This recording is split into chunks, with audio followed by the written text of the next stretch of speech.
YouTube Shuki here with a review of the Kamen Rider XA-DX Gashacon Sword. So this is the main weapon for Kamen Rider Brave, being the quest gamer, or RPG gamer, if you will. He's based off a knight, and thus a knight needs his sword.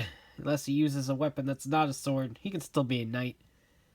Not in most RPGs, but in reality, he could be a knight still, I think. But anyway, this was released in October 2016 for about 3,500 yen or so, give or take, which is seeming to be about the same price with most of the Gashacon Weapon series toys, which this is a part of, as you can see right here. So it switches between a fire-based elemental mode and an ice-based elemental mode with the press of the B button. It is pretty cool, or the A button rather, and the B button does all the cool special attacks. But without further ado, let's go ahead and get this open and take a look. Alright, here it is, and as a sword weapon, it is very much on the dinky side of things, but Bandai Japan's swords are pretty much always dinky little things, but they're kids' toys, so it's kind of what their purpose is. But at the very least, yeah, it does look gaudy with the big old Gashacon slot, or Kamewaza slot rather, maybe even, on the back here, just like the Gashacon Breaker. So that's a little bit of a bummer, because it looks kind of really freaking weird. But hey, it is what it is. They all kind of have that problem. Though it kind of looks okay on the Gashacon Magnum, but at the very least, pretty neat. I love the blue. The blue used is a very nice metallic blue that looks really, really nice in person. The gray plastic is a little bit gaudy. Silver paint would have looked absolutely beautiful on this thing, but instead it's just a gray plastic.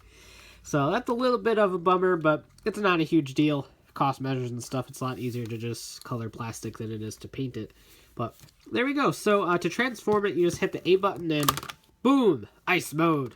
And if you want to switch it back, hold down the A button, flip it back over, you're back to fire. It would have been really cool if it like kept switching every time you hit the A button. Just kind of had a little mechanism that flipped it, but it is what it is. Again, probably cost-saving measures. And the B button activates the final attacks. But for that, we need to turn it on. So you'll flip it over. The on-off switch is right here. The battery compartment is right here. It does take 2 AAA batteries, so make sure you have those when you get this toy. Turn it on. I talked over it. There we go. So just in case you don't know what it is, that guy got you covered. So, there we go. In the fire mode, the trigger activates an attack noise.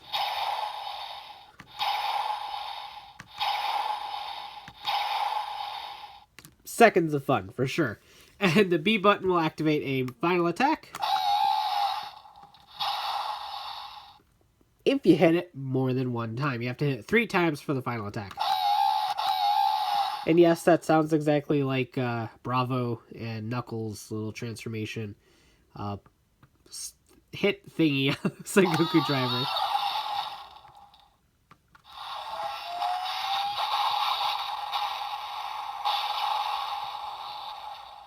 Here we go. So now there's fire everywhere. Oh boy. So to transform into the ice, like I said, hit the A button. Go-chin!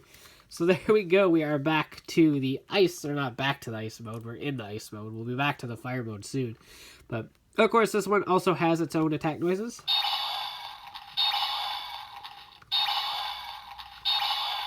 And if you hit it 3 times,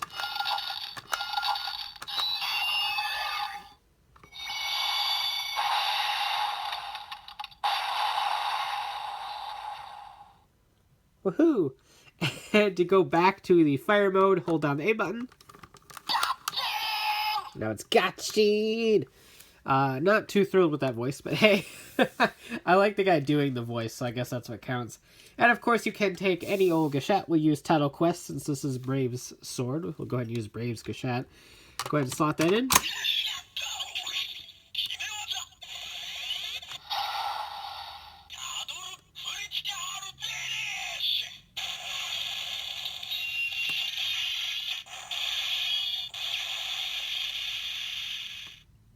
There we go. And you can actually use the final attack instead if you wanted to, which is actually kind of cool. So reset that.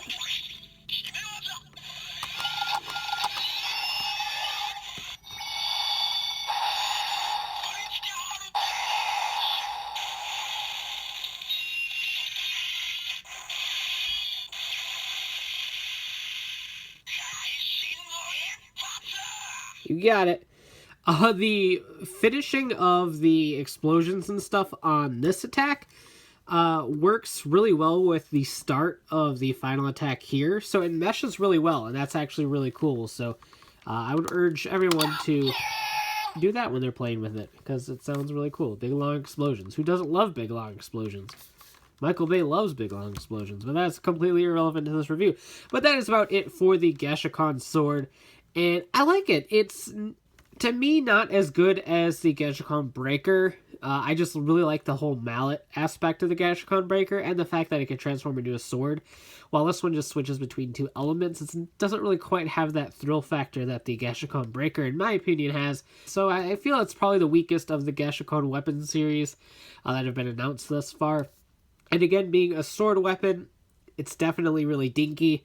At least the Gashacon Breaker's mallet mode was alright in size. The sword mode most definitely was dinky, yes.